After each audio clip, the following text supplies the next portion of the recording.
السلام علیکم ورحمۃ اللہ تعالی وبرکاتہ نحمده ونصلي ونسلم على رسوله الكريم اما بعد فاعوذ باللہ من الشیطان الرجیم بسم اللہ الرحمن الرحیم ان اللہ وملائکته یصلون علی النبی یا ایھا الذین آمنوا صلوا علیہ وسلموا تسلیما اللهم صل على سيدنا ومولانا محمد معدن الجود والكرم وآله الكرام وابنه الكريم وبارك وسلم صلاة وسلاما عليك يا رسول الله صلى الله تعالى عليك وسلم سورہ بقرہ آیت نمبر 127 کی تفسیر جاری ہے، جس میں حضرت ابراہیم علیہ السلام اور حضرت اسماعیل علیہ السلام نے جو خانہ کعبہ کی تعمیر کی تھی اس کا تذکرہ موجود ہے۔ اللہ تبارک و تعالی ارشاد فرماتا ہے وَإِذْ يَرْفَعُ إِبْرَاهِيمُ الْقَوَاعِدَ مِنَ الْبَيْتِ وَإِسْمَاعِيلُ رَبَّنَا تَقَبَّلْ مِنَّا إِنَّكَ أَنْتَ السَّمِيعُ الْعَلِيمُ۔ اور جب ابراہیم اور اسماعیل اس گھر کی بنیادیں بلند کر رہے تھے، یہ دعا کرتے ہوئے اے ہمارے رب ہم سے قبول فرما، بے شک تو ہی سننے والا جاننے والا ہے۔ اور خانہ کعبہ کی تعمیر کے تعلق سے کچھ باتیں اس سے پہلے والے درس میں عرض کی گئی تھی کہ خانہ کعبہ کو کتنی مرتبہ تعمیر کیا گیا۔ سب سے پہلے فرشتوں نے تعمیر کیا، پھر حضرت آدم علیہ السلام نے تعمیر کیا، پھر مختلف ادوار میں وہ اس کی تعمیر ہوتی رہی۔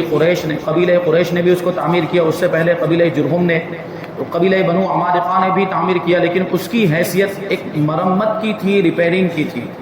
قبیلہ قریش نے جو تعمیر کیا وہ مستقل تعمیر تھی، اور اس کے بارے میں یہ بات عرض کی گئی تھی کہ قبیلہ قریش نے چندہ کر کے خانہ کعبہ کو تعمیر کیا تھا، اور تعمیر کے دوران چندہ ختم ہو جانے کی وجہ سے، روپیہ پیسہ درہم و دینار ختم ہو جانے کی وجہ سے خانہ کعبہ کی تعمیر ادھوری رہ گئی تھی۔ اس لیے ان لوگوں نے ایک طرف کا حصہ جو حتیم والا حصہ کہلاتا ہے وہ باہر چھوڑ دیا اور سیدھی دیوار وہاں پر بنا دی تھی۔ اب یہ جو خانہ کعبہ اسی حالت میں رہا، اس میں دروازہ بھی ایک ہی تھا۔ حضور پاک صلی اللہ علیہ وسلم کے تعلق سے یہ بات میں نے عرض کی تھی کہ حضور پاک صلی اللہ علیہ وسلم سے کسی نے یہ سوال پوچھا بھی تھا کہ آپ حتیم والے حصے کو خانہ کعبہ میں شامل کیوں نہیں کر دیتے، اور یہ سوال ام المؤمنین حضرت عائشہ صدیقہ رضی اللہ تعالی عنہا نے ہی پوچھا تھا کہ آپ وہ حتیم والا حصہ جو حضرت ابراہیم علیہ السلام کی بنیادوں کے مطابق خانہ کعبہ کا حصہ ہے، اس کو خانہ کعبہ میں شامل کیوں نہیں کر دیتے۔ تو اس وقت حضور پاک صلی اللہ علیہ وسلم نے ارشاد فرمایا کہ اگر تیری قوم کا زمانہ کفر سے قریب نہ ہوتا، یعنی تیری قوم کے لوگ ابھی نئے مسلمان ہوئے ہیں، اگر ایسا نہ ہوتا تو میں اس حصے کو خانہ کعبہ میں شامل کر دیتا، کیونکہ بہت سے لوگوں کے مرتد ہو جانے کا اور اسلام سے پھر جانے کا اندیشہ ہے۔ میں نے وہ بات عرض کی تھی کہ وہ پرانے زمانے سے، بہت پہلے سے خانہ کعبہ کو اسی حالت میں دیکھتے آ رہے تھے۔ اگر حضور پاک صلی اللہ علیہ وسلم حتیم والے حصے کو خانہ کعبہ میں شامل کر دیتے تو ان کے لیے یہ ایک نئی بات ہوتی اور باپ دادا کے عمل کے خلاف ہوتا، تو ہو سکتا ہے اس کی وجہ سے وہ برگشتہ ہو جاتے، اسلام سے پھر جاتے، معاذ اللہ مرتد ہو جاتے۔ اس لیے حضور پاک صلی اللہ علیہ وسلم نے اپنے زمانے میں وہ والا حصہ، حتیم والا حصہ خانہ کعبہ میں شامل نہیں کیا۔ اور حضور پاک صلی اللہ علیہ وسلم ان دو کناروں کو، جو حتیم کے قریب میں جو دو کنارے ہیں، عمرہ کرتے وقت، طواف کرتے وقت ان کناروں کو چھوتے نہیں تھے، ہاتھ نہیں لگاتے تھے، کیونکہ وہ حصہ خانہ کعبہ کے باہر رہ گیا جو خانہ کعبہ کے اندر کا حصہ تھا، اس لیے حضور پاک صلی اللہ علیہ وسلم ان کو ہاتھ نہیں لگاتے تھے۔ پھر حضرت عبداللہ ابن زبیر رضی اللہ تعالی عنہ نے اس کو تعمیر کیا پھر سے۔ حضرت عبداللہ ابن زبیر رضی اللہ تعالی عنہ کے بارے میں یہ بات میں نے بیان کی تھی کہ بڑے جلیل القدر صحابی ہیں، اور آپ نے یزید کا مقابلہ کیا، حجاج ابن یوسف ثقفی کا بھی آپ نے مقابلہ کیا۔ اور حضرت عبداللہ ابن زبیر کے بارے میں نے یہ بات عرض کی تھی کہ ہجرت کرنے کے بعد مدینہ منورہ میں سب سے پہلا بچہ جو پیدا ہوا وہ حضرت عبداللہ ابن زبیر رضی اللہ تعالیٰ عنہ ہیں۔ تو اس میں ایک قید اور آپ لگا لیں، مہاجرین میں سب سے پہلا بچہ جو پیدا ہوا، یعنی وہ صحابہ کرام جو مکہ سے ہجرت کر کے آئے تھے، وہ مسلمان جو مکہ سے ہجرت کر کے مدینہ آئے تھے ان کو مہاجرین کہا جائے گا۔ مہاجرین میں ہجرت کے بعد سب سے پہلا جو بچہ پیدا ہوا ہے وہ حضرت عبداللہ ابن زبیر رضی اللہ تعالیٰ عنہ ہیں۔ اور انصار میں جو ہجرت کے بعد سب سے پہلا بچہ پیدا ہوا وہ حضرت نعمان بن بشیر رضی اللہ تعالیٰ عنہ ہیں۔ تو حضرت عبداللہ ابن زبیر نے وہ یزید نے حملہ کیا تھا اور آگ لگ گئی تھی خانہ کعبہ کی دیواروں کو، خانہ کعبہ کے خلاف، تو اس کی وجہ سے دیواریں کمزور ہو گئی تھی. تو حضرت عبداللہ ابن زبیر نے ازسر نو خانہ کعبہ کو تعمیر کرنے کا ارادہ کیا. بہت سے صحابہ کرام نے آپ کے مشورے سے اتفاق ظاہر کیا. بہت سے صحابہ کرام نے، یعنی آپ نے سب سے مشورہ بھی لیا تھا، ایسا نہیں کہ آپ نے خود ہی اپنی رائے کے مطابق تعمیر کرنا شروع کر دیا ہو. تو حضرت عبداللہ ابن عباس رضی اللہ تعالیٰ عنہما نے اس وقت حضرت عبداللہ ابن زبیر کی رائے سے اختلاف کیا تھا، اور حضرت عبداللہ ابن عباس رضی اللہ تعالیٰ عنہما نے یہ کہا تھا کہ نہیں، میری رائے یہ ہے کہ خانہ کعبہ کو ازسر نو تعمیر نہ کیا جائے، اس کی دیواروں کو نہ گرایا جائے، کیونکہ حضرت عبداللہ ابن عباس رضی اللہ تعالیٰ عنہما اس کو خانہ کعبہ کے ادب کے خلاف سمجھتے تھے کہ اس کی دیواروں کو توڑ دیا جائے، اس کو پورے طور پر منہدم کر دیا جائے، گرا دیا جائے. حضرت عبداللہ ابن عباس رضی اللہ تعالیٰ عنہ بھی اپنی جگہ پر صحیح تھے، اور حضرت عبداللہ ابن زبیر بھی اپنی جگہ پر صحیح تھے، کیونکہ اگر اس کو ازسر نو تعمیر نہیں کیا گیا کیونکہ تو دیواریں گرتی رہے گی، اینٹیں گرتی رہے گی، مٹی گرتی رہے گی، اور یہ بھی تو ایک اعتبار سے خانہ کعبہ کے ادب کے خلاف ہے. اس کو اچھی طرح سے تعمیر ہونا چاہیے، اس کو اس انداز میں تعمیر کیا جائے کہ لوگ دیکھیں تو ان کی نگاہوں کو بھی سکون ملے، اور خانہ کعبہ ایسا مضبوط ہو تاکہ ایک عرصے دراز تک وہ اس حالت میں باقی رہ سکے. تو حضرت عبداللہ ابن زبیر نے آخر کار خانہ کعبہ کی دیواروں کو گرا کر ازسر نو اس کو تعمیر کیا، اور اس کے دو دروازے رکھے، ایک مشرقی دروازہ اور ایک مغربی دروازہ، یعنی ایک ویسٹ کی جانب میں تھا اور ایک ایسٹ کی جانب میں دروازہ تھا. ہوتا یوں تھا کہ مشرقی دروازے میں سے لوگ داخل ہوتے تھے اور مغربی دروازے میں سے نکلتے تھے. ہر کسی کو اس زمانے میں خانہ کعبہ کے اندر داخل ہونے کی اجازت تھی.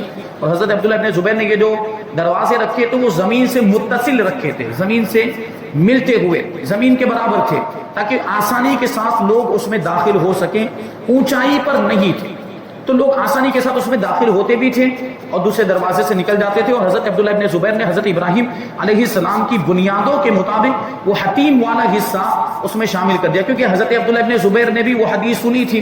حضور پاک صلی اللہ علیہ وسلم نے جو ارشاد فرمایا تھا کہ اگر تیری قوم کا زمانہ کفر سے قریب نہ ہوتا تو میں وہ حصہ خانہ کعبہ میں شامل کر دیتا. مطلب یہ تھا کہ حضور پاک صلی اللہ علیہ وسلم کی بھی خواہش تھی کہ حتیم والا حصہ خانہ کعبہ میں شامل کیا جائے. اور چونکہ اب 70 سال کا عرصہ گزر چکا تھا ہجرت کو، حضور پاک صلی اللہ علیہ وسلم کے وصال کو بھی کافی وقت گزر چکا تھا، اور اب مسلمان اسلام میں مضبوط ہو چکے تھے، اس لیے حضرت عبداللہ ابن زبیر نے سوچا کہ اب وہ وجہ نہیں رہی، اس لیے حتیم والے حصے کو خانہ کعبہ میں شامل کر دیا جانا چاہیے. اس لیے آپ نے اس کو شامل کر دیا. ایک طرف کی دیوار اس طرح گول بنا دی گئی، جو حتیم کی جانب جو دیوار ہے وہ اس طرح گول بنا دی گئی جیسے کہ حضرت ابراہیم علیہ السلام کے زمانے میں تھی. اب سوال یہ پیدا ہوتا ہے کہ جب حضرت عبداللہ ابن زبیر رضی اللہ تعالیٰ عنہ نے وہ دیوار ایسے بنائی تھی تو پھر وہ واپس حتیم والا حصہ باہر کیسے آ گیا؟ ابھی ہم دیکھیں تو ابھی خانہ کعبہ جو موجود ہے، خانہ کعبہ میں حتیم والا حصہ آج بھی باہر ہے، اور آج بھی اس کو شامل نہیں کیا گیا خانہ کعبہ کے اندر. ایسا کیوں ہے؟ اور یہ پھر حضرت عبداللہ ابن زبیر کی تعمیر میں پھر سے تبدیلی کیسے آئی اور اس حصے کو باہر کس نے کیا؟ تو یہ کام کیا ہے حجاج ابن یوسف ثقفی نے. یہ بہت ہی ظالم و جابر آدمی تھا، اس نے سینکڑوں صحابہ کرام کو شہید کیا ہے. تھا تو مسلمان کلمہ پڑھنے والا حجاج ابن یوسف ثقفی، لیکن بہت ہی ظالم و جابر تھا.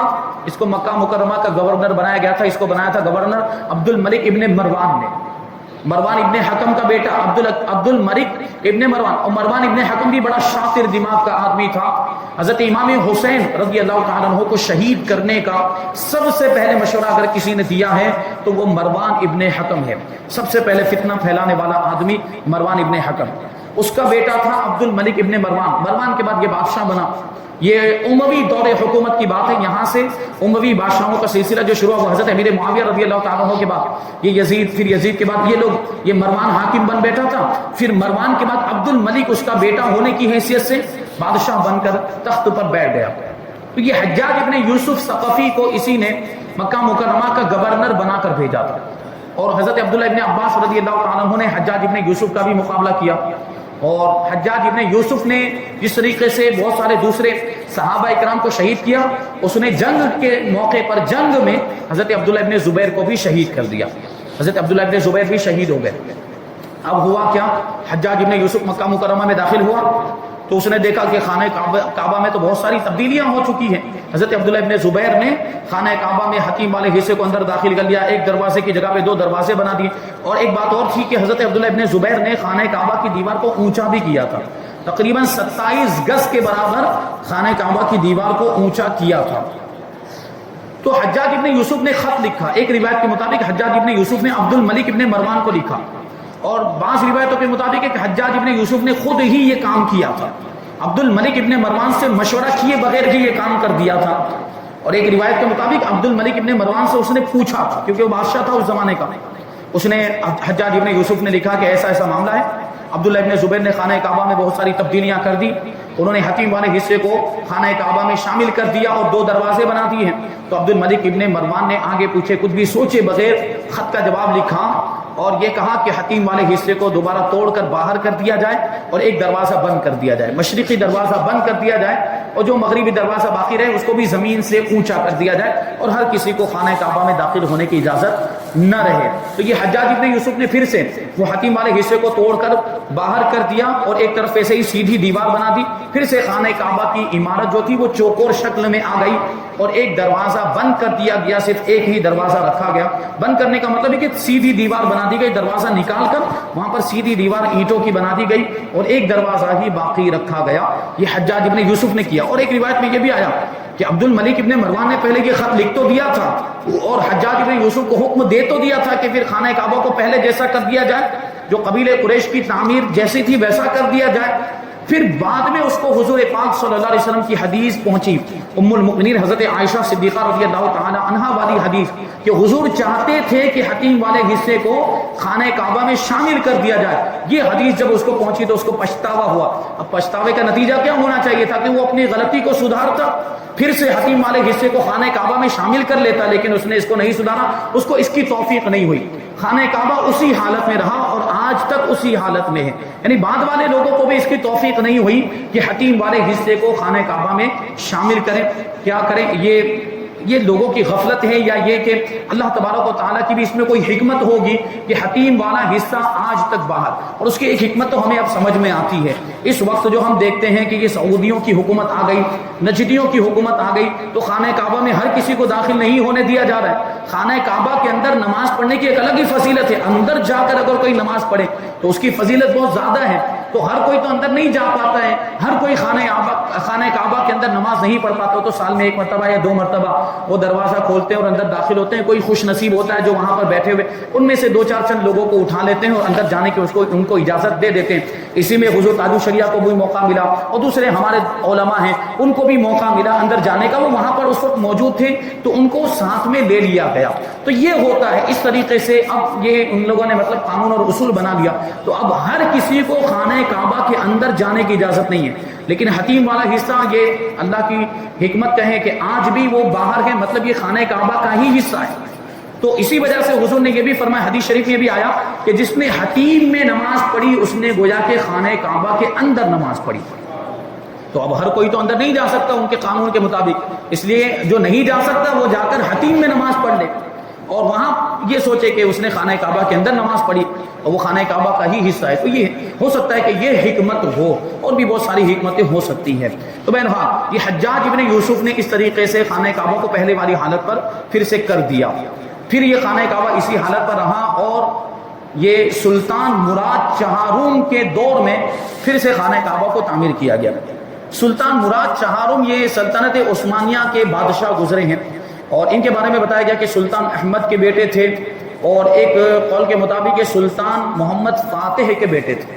سلطان محمد فاتح وہی عظیم الشان بادشاہ ہیں سلطنت عثمانیہ کے جنہوں نے قسطنطنیہ کو فتح کیا ہے، جو ابھی استنبول کہلاتا ہے، اور استنبول تو اس کا مختصر حصہ ہے، قسطنطنیہ اس زمانے میں بہت بڑا تھا، تو اس کو فتح کیا۔ اور اس فتح کے تعلق سے حضور پاک صلی اللہ علیہ وسلم نے پہلے ہی بشارت دے دی تھی کہ وہ لشکر اتنا بہترین لشکر ہوگا جو قسطنطنیہ کو فتح کرے گا، اور ان کا امیر بھی سب سے بہترین کتنا ہی اچھا امیر ہوگا جو قسطنطنیہ کو فتح کریں گے۔ تو ان کے بارے میں حضور پاک صلی اللہ علیہ وسلم نے پہلے ہی بشارت دی تھی۔ اسی بشارت کی وجہ سے حضرت ابو ایوب انصاری رضی اللہ تعالیٰ عنہ بھی، یہ یزید کے دور میں غالباً، وہ مجھے یاد نہیں آ رہا، وہ ایک لشکر روانہ ہوا تھا کہ حضرت امیر معاویہ کے دور میں ایک لشکر قسطنطنیہ کو فتح کرنے کے لیے روانہ بنانا ہوا تھا تو حضرت ابو ایوب انصاری جلیل القدر صحابی رسول ہیں، جن کے مکان میں مدینہ منورہ میں آنے کے بعد سب سے پہلے حضور پاک صلی اللہ علیہ وسلم نے قیام فرمایا ہے، یہ حضرت ابو ایوب انصاری، وہ اسی شوق میں اور اس بشارت کے حقدار بننے کی نیت سے اس لشکر میں شامل ہوئے تھے جو قسطنطنیہ پر حملہ کرنے کے لیے جا رہا تھا، مسلمانوں کا لشکر تھا، لیکن ہوا کیا تھا کہ وہ لشکر نہیں پہنچ پایا تھا، شکست ہوئی تھی اس لشکر میں اور بہت سارے مسلمان اس میں شہید بھی ہو گئے تھے۔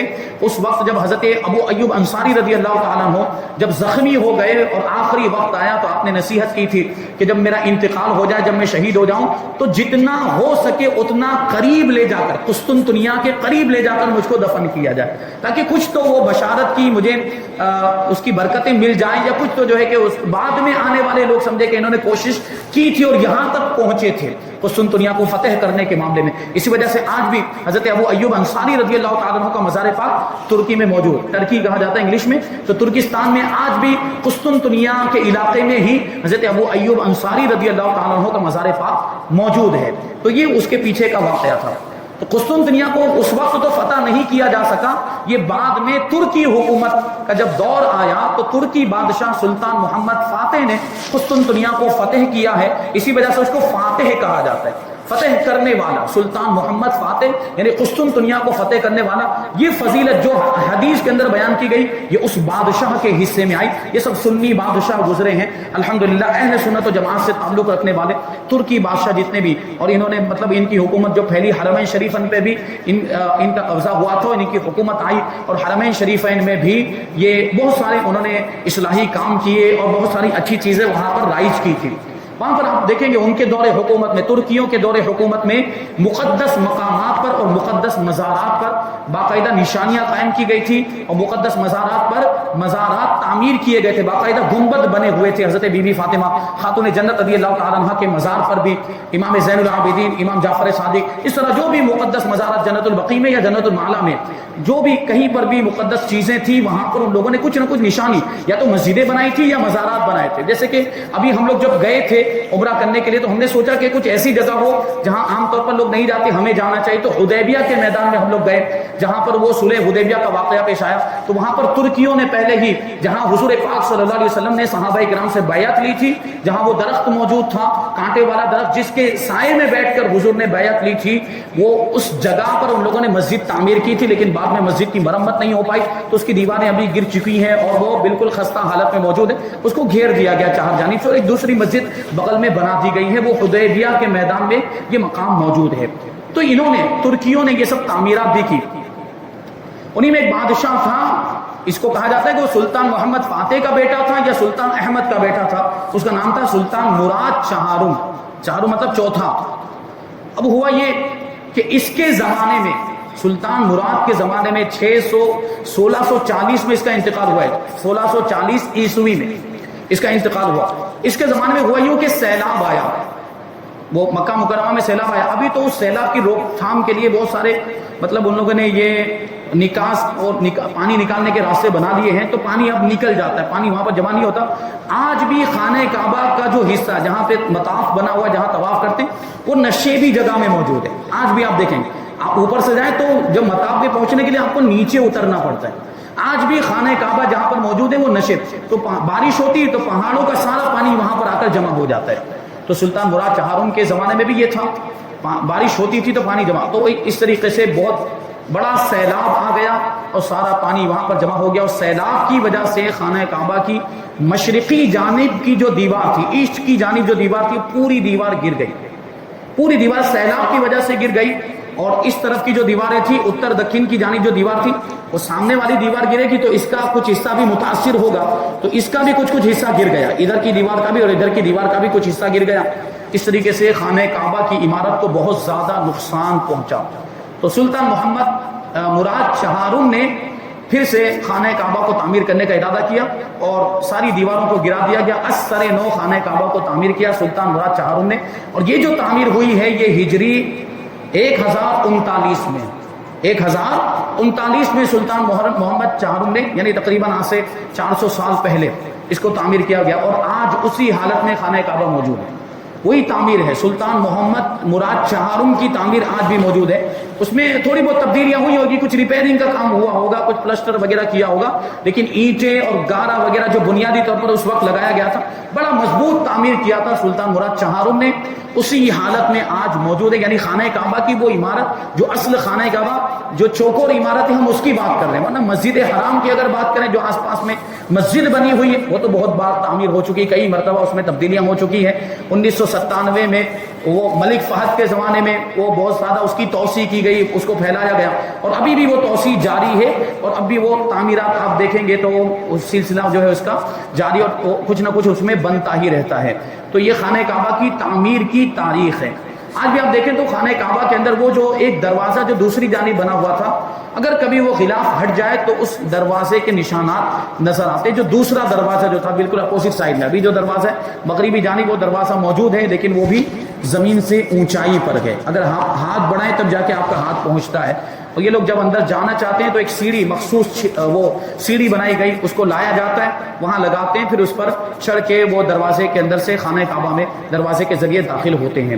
تو یہ خانہ کعبہ کی تعمیر کی مختصر سی تاریخ.